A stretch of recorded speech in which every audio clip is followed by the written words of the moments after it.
Pro Group Management. Workers' comp that works for you.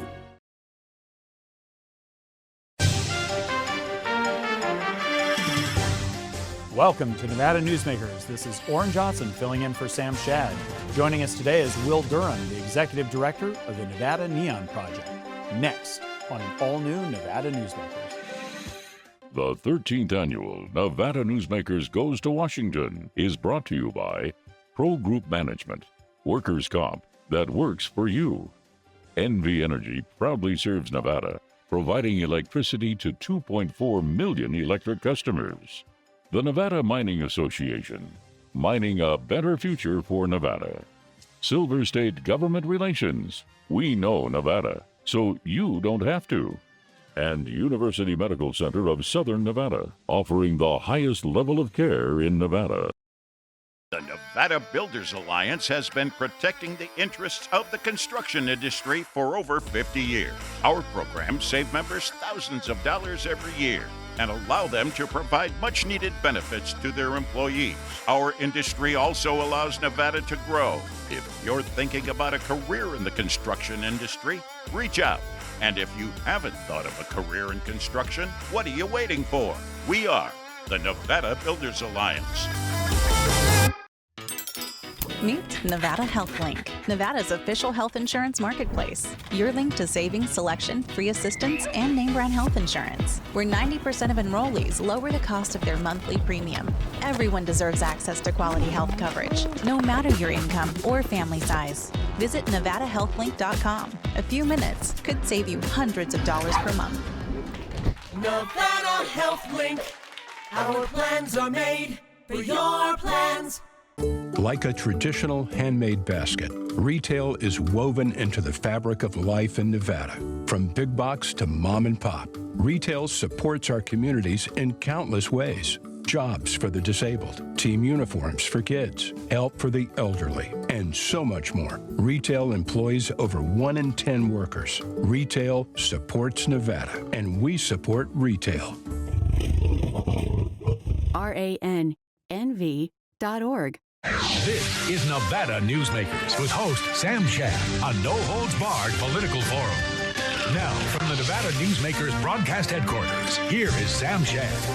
And welcome to Nevada Newsmakers. This is Orrin Johnson filling in for Sam Shad. Joining us today is Will Durham, who's the Executive Director of the Nevada Neon Project. So thank you for joining us. Thank you for having me. So tell us about what is the Nevada Neon Project? The Nevada Neon Project kind of started out as it wasn't really any sort of serious project. It was just, I noticed that a lot of the neon signs from really historic properties in Reno and all across Nevada were, the properties were closing and a lot of these signs were in danger of being torn down.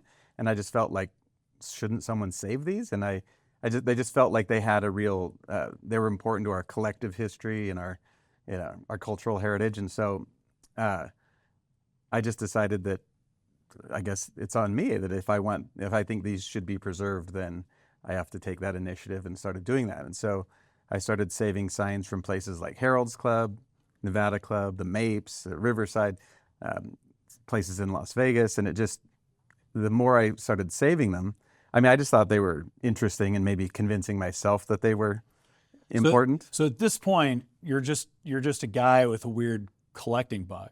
Is that fair to say? Yeah, I thought I appreciated kind of the history, but I also liked the design.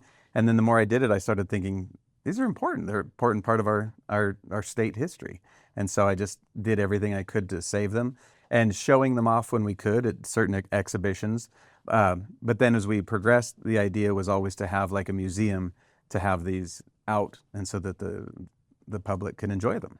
So I say weird with all respect, because as a guy that tends towards the pack radish and totally respects that collector bug, what did you do with all these signs as you're sort of collecting them? Well, that was always the problem, because I mean, you quickly realize that these things are massive, and so we'd be able to we'd get permission to save a sign like Parker's Western Wear. They'd been around for 75 years, and so we were really excited to preserve this sign. And I figured, it was about 16 feet long. I figured, and I could put it in a storage unit. And then when we took it down, it was like 26 feet long, and I had no place to put it. And so I it was all I could do. That one ended up in a neighbor's yard for a little bit, just because, and it was just really all I could do just to keep them safe. And so they were, we had to get storage units, eventually semi-trailers, just because they're so big and they're a real hassle to store. But that was always the hardest part is where do we put this and keep it safe? So I want to talk more about that in a little bit, but I want to kind of get back to basics even. So recently, neon became Nevada's official element. Is that correct? Yeah. And you were part of that. Tell us a little bit about that. Well, I over my experience, I started to recognize that neon really meant something more to Nevada than anywhere else. And so, sometimes there's people just think that neon is Las Vegas. But there's a much richer, bigger story. It's the entire state. Reno played a huge role in that. But then also the popularity of neon would sometimes, peak and then fall. And I wanted to kind of recognize that it meant a lot to our state. And so I worked with students when I was teaching as a good kind of civics lesson. And we worked with Sarah Peters. She sponsored our bill, and it was a really great experience to be able to, see exactly what goes into a bill. But it was also being able to lobby the senators and assembly members to show them that neon really does mean something to Nevada, and it really is a part of the fabric of the state. And so that just kind of... So tell us about, because I'm curious. I do, when I think of Nevada neon, I mean, the first images that come to mind are sort of old movies of Vegas and all that sort of thing. So were these signs being manufactured in Reno, or what? Tell me about. Well, there's a lot of different, a lot of the sign companies are from Nevada, like Yesco. In the earlier days, concentrated more on southern Nevada, and then sign companies like Heath and Cosgriff and Electrical Products were largely in the north, and then also AdArt. So some of these, a lot of them were in Nevada, but then there were also some sign companies like AdArt in Stockton. But a lot of this stuff was made here, handmade in Nevada. All these neon tubes are handmade. They're not made in a factory that it's an individual burning. That's. Is it like glass blowing? Yeah. Is it? Yeah. They start out as straight sticks of these tubes, and then they're formed over fire into the shape that create these images and the words that spell out all these wonderful signs. And so is there any is neon mined here? I guess I don't even know the answer to that. Neon is just pulled from the atmosphere, and so I'm not exactly. I've heard that there's actually a lot of mining of it in the Ukraine. That's a big kind of hotbed of some of the gases that are needed for this. But that to me is kind of still a mystery of how it's extracted from the universe. But we're breathing neon a little bit, just trace. Right, and I certainly know that there's that, but I know some of those are pockets and they kind of pull it out, and I wasn't sure if that had a specific Nevada connection. We mine everything else here, no. So obviously, a lot of we don't make as many neon signs as possible. That's part of why you're preserving them. Are there still sign manufacturers in Nevada? Absolutely, yeah. In northern Nevada, there's Color of Neon. They're the lone kind of commercial sign shop that's doing neon, but there's a lot in southern Nevada. And that's kind of the point of this, is we don't want this to be a dead art. That this is still, it's been around almost 100 years in the state, and there's really no reason why it can't stay. And there's some places like in Las Vegas on East Fremont Street where you're required to use a certain amount of neon, because it really has to do with the flavor of the state. And so I like that it's still being recognized and used as a useful form of advertising. No, and we're going to talk about that a little bit more when we come back. Welcome to Story County, where history meets innovation, and a pioneering spirit continues to shape our future. At the heart of the Tahoe Reno Industrial Center, we power the future with global leaders in technology and manufacturing, driving progress that reaches far beyond our county lines. From advanced manufacturing to tech innovation, our industries are creating thousands of quality careers, fueling a vibrant economy that benefits every Nevadan. but it's more than just growth. Our community is our foundation, supporting families, empowering local initiatives, and creating a place where everyone belongs. Be part of a legacy built on bold ideas and boundless possibilities. Join us in building a brighter future right here in Story County. Story County, helping build Nevada's future.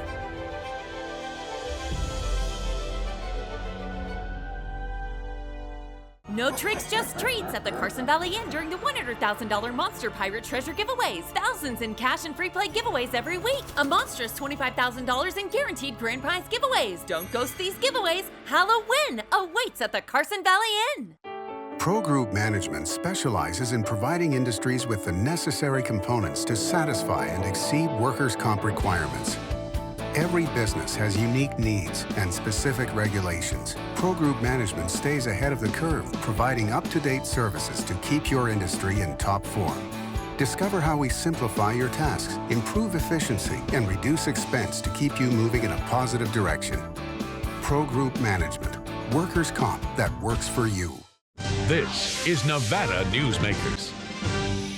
And welcome back to Nevada Newsmakers. This is Orrin Johnson filling in for Sam Shad. If you're just joining us, we have Will Durham today, who's the executive director of the Nevada Neon Project. So I want to talk about you a little bit. What you mentioned that you're a teacher, and that's you sort of taught your students how a bill becomes a law by making a bill a law.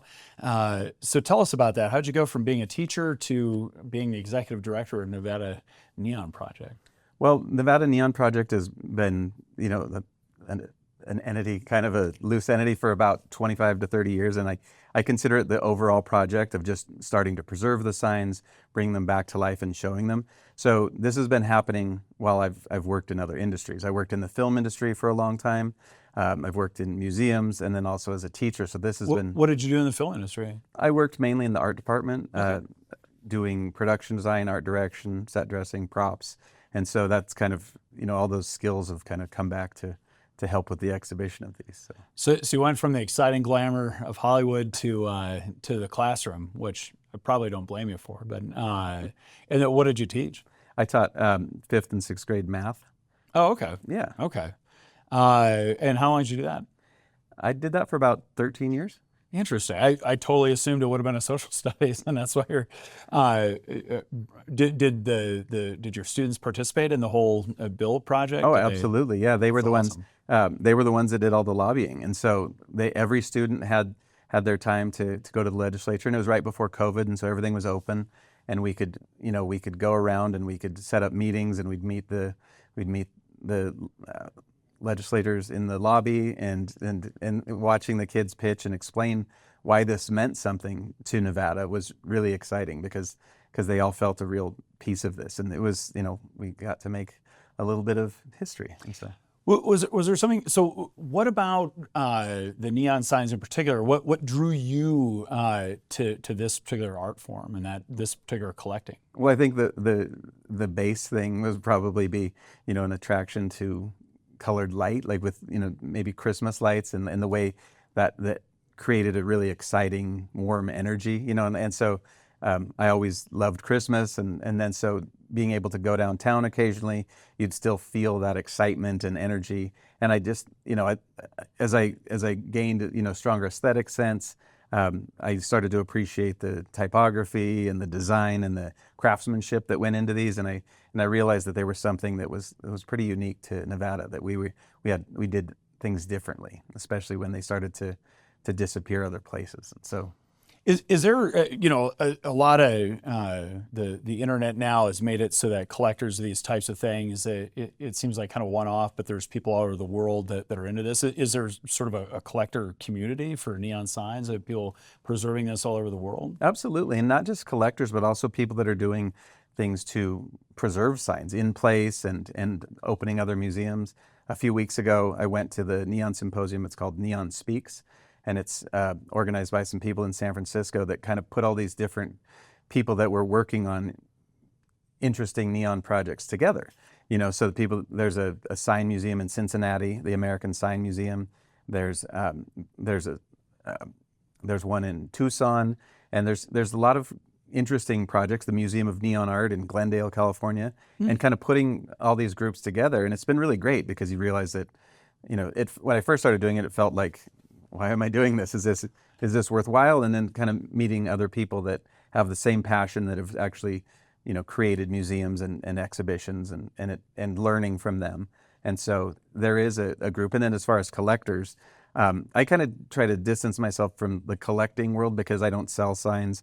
A lot of the signs that I get, people are really, they want their story to be, to preserve and to keep going. And so that's a lot of times how I get the signs, is that people know that I'm not trying to just put them on eBay, that this is something from a bigger story that's worth telling. Right. I'm sure that happens all the time too. You probably Sure. find some classics that people don't know what they have, and you're able to scoop those up, I'd imagine. But is that part of sort of the education process? You don't want to tell people what they have when you're trying to get it for your collection, I assume. But. Well, a lot of times, like I let them know about the project that we're doing. Mm-hmm. And so when they learn that we have signs from places like the Mapes and Herald's Club and the Sahara and Riviera in Las Vegas, they feel like their signs will be in a good home.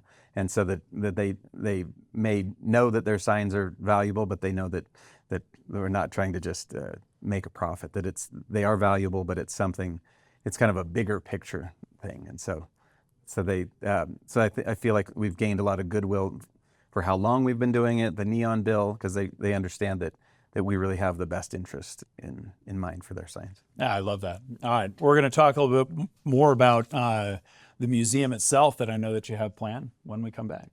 As you know, Reno is booming.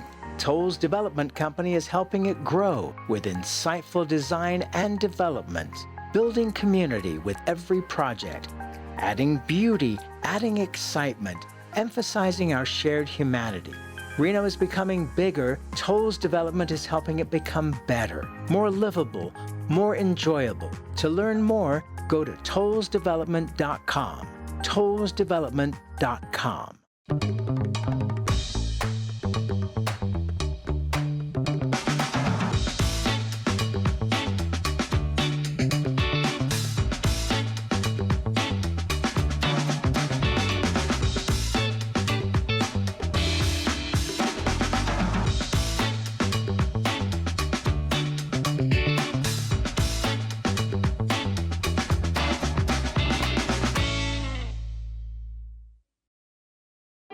Pro Group Management specializes in providing industries with the necessary components to satisfy and exceed workers' comp requirements. Every business has unique needs and specific regulations. Pro Group Management stays ahead of the curve, providing up-to-date services to keep your industry in top form. Discover how we simplify your tasks, improve efficiency, and reduce expense to keep you moving in a positive direction. Pro Group Management, workers' comp that works for you. Like a traditional handmade basket, retail is woven into the fabric of life in Nevada. From big box to mom and pop, retail supports our communities in countless ways. Jobs for the disabled, team uniforms for kids, help for the elderly, and so much more. Retail employs over 1 in 10 workers. Retail supports Nevada, and we support retail. RANNV.org. You're in trouble with the law.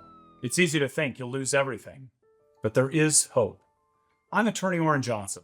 Your first step is to hire a serious attorney with the experience to successfully navigate the legal system for you.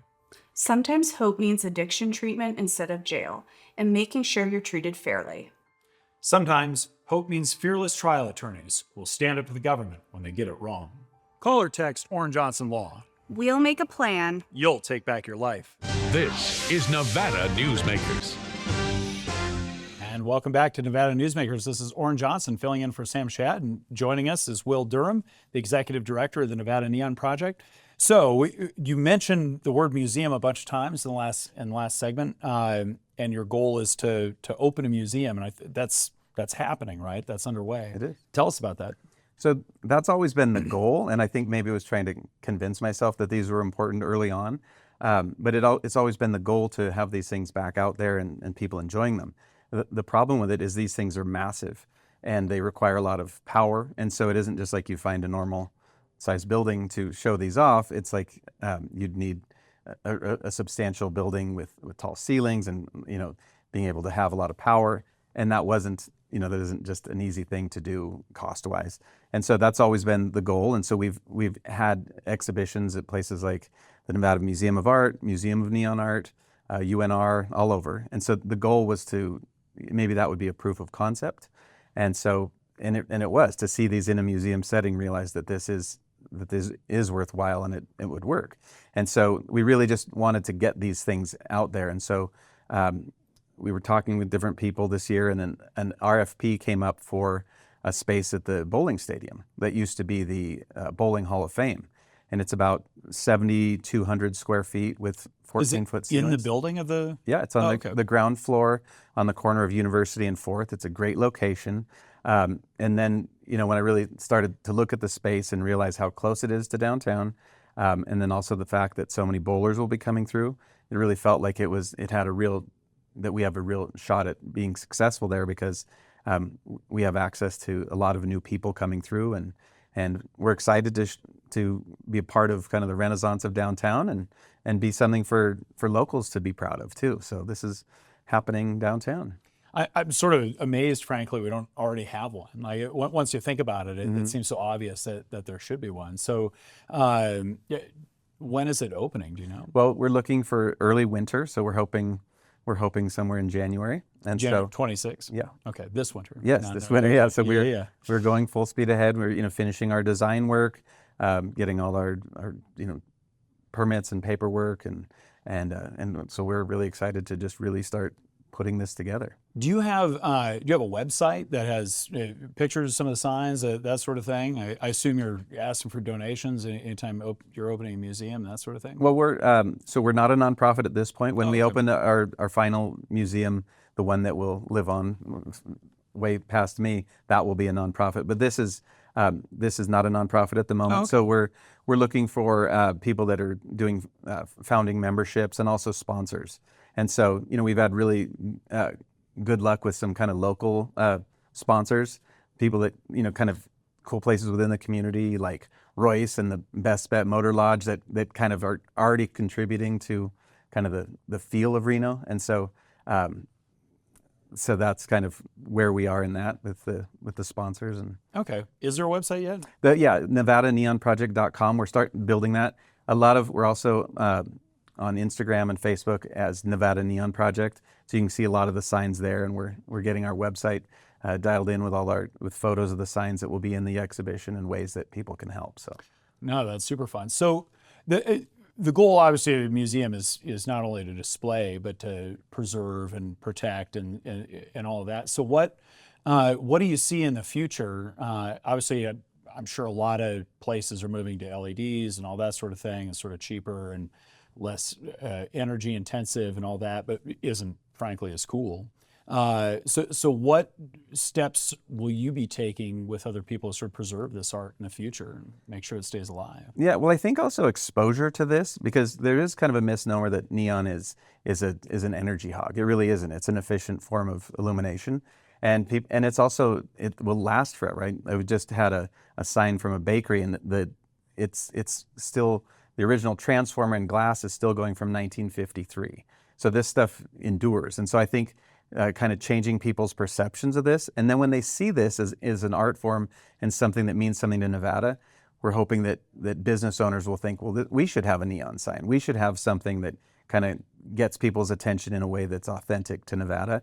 And we're also going to have, workshops where we kind of show people how it's done, and maybe enlist the new crop of people that will bring neon into the future. So we don't want it to be a dead art. This isn't like showing like what used to be. There's, if you were to look, there's a lot of great new neon signs that really have an amazing feel that I think are way more effective than a lot of the LED advertising. A lot of the LED stuff, it's really hard for the eyes to focus on it. So there's a lot of new signs in town that are really hard to read.